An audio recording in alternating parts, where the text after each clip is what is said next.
Friends, ఇప్పుడే అందిన వార్త ముఖ్యంగా ఉద్యోగులు పెన్షన్లకు సంబంధించి డిఏ పైన లేటెస్ట్ అప్డేట్ ముఖ్య ప్రకటన అయితే రావడం జరిగిందండి. సో ఆ వివరాలు ఏంటనేది కూడా వీడియోలో తెలుసుకుందాం. వీడియో చివరి వరకు చూడండి, అర్థమవుతుంది అనమాట. మొదటిసారిగా ఛానల్ వస్తే తప్పకుండా సబ్స్క్రైబ్ చేసుకోండి. చూస్తున్నారు కానీ లైక్ చేయడం మర్చిపోతున్నారు, వెంటనే లైక్ చేయండి. వివరాలకి అయితే వెళ్ళిపోదామండి. సో 8వ వేతన సంఘం గురించి కొంతకాలంగా నుంచి చర్చ అయితే జరుగుతుంది కదా. ఎట్టకేలకు అయితే కరువు భత్యం ఏదైతే ఉందో డిఏను ప్రాథమిక వేతనంలో అంటే ముఖ్యంగా బేసిక్ శాలరీలో కలపాలని కూడా డిమాండ్లు అయితే వస్తున్నాయి కదా. అయితే గత కొన్ని రోజులుగా ప్రభుత్వం డిఆర్లు పెంచకుండా వాటిని బేసిక్ పేలో విలీనం చేస్తుందనే ప్రచారం కూడా జోరందుకుంది. అయితే ఈ విషయంపైన కేంద్ర ప్రభుత్వం ఇక తన వైఖరి అనేది స్పష్టం చేసింది. ఒకే యూనియన్లో ఆశలకు విరుద్ధంగా ప్రభుత్వం ప్రస్తుతం కరువు భత్యం డిఆర్ను బేసిక్ పేతో విలీనం చేసే ప్రతిపాదన ఒకసారిగా తిరస్కరించిందనమాట. ఇవన్నీ కూడా వదంతులనే స్పష్టం చేసింది. ఇక డిమాండ్లు ఎందుకు వచ్చింది ఏందనేది వాస్తవానికి ఉద్యోగులు యూనియన్లు డిఆర్లను రేటుతో పెంచుతారా లేదా అది ప్రస్తుత కాలంలో ద్రవ్యోల్బణ నియంత్రణకు సరిపోదానికి అయితే పేర్కొంటున్నారు. కనుక రెండింటిని బేసిక్ పేలో కలపాలి. దీనివల్ల ప్రాథమిక జీతం పెరుగుతుందా, దీని ప్రకారం హెచ్ఆర్ఏ టీఏ వంటి ఇతర అలవెన్స్లు కూడా ఇవ్వాల్సి వస్తుంది. కాబట్టి అయితే మొత్తం మీద ఉద్యోగులకు జీతం పెరుగుతుంది. కొత్త కంపెనీలో బేసిక్ శాలరీ ఎక్కువగా ఉంటే ఉద్యోగులకు మరిన్ని ప్రయోజనాలు లభిస్తాయని చెప్పేసి చెప్పడం జరిగిందనమాట.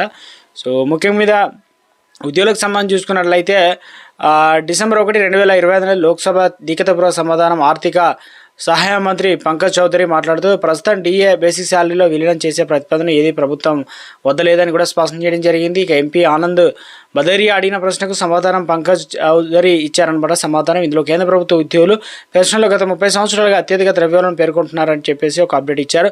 దీపావళికి ముందు డిఆర్ పెంపుకు సంబంధించి కరువు భత్యం డిఆర్ అదేవిధంగా 3% పెంపు తర్వాత ఉద్యోగులకు డిఏ పెన్షన్లకు డిఆర్ బేసిక్ శాలరీలో జీతం లేదా పెన్షన్ 50% ఉంటుందని ఆల్ ఇండియా కన్స్యూమర్ అదేవిధంగా ప్రైస్ ఇండెక్స్ ఇండస్ట్రియల్ వర్క్స్ ఏదైతే ఉన్నో ఆధారంగా ఏడాదికి 2 సార్లు డిఆర్లో సవరణలు చేస్తారనమాట. మొదట జనవరిలో, రెండోసారి జూలైలో అయితే చేస్తారు. ఇక ఉద్యోగుల సమైక్య ఏదైతే పెరుగుతున్న ద్రవ్యోల్బణ ప్రభావానికి తగ్గించడానికి డిఏ బేసిక్ శాలరీలో కలపాలని డిమాండ్ అయితే చేస్తూ వస్తుందన్నమాట.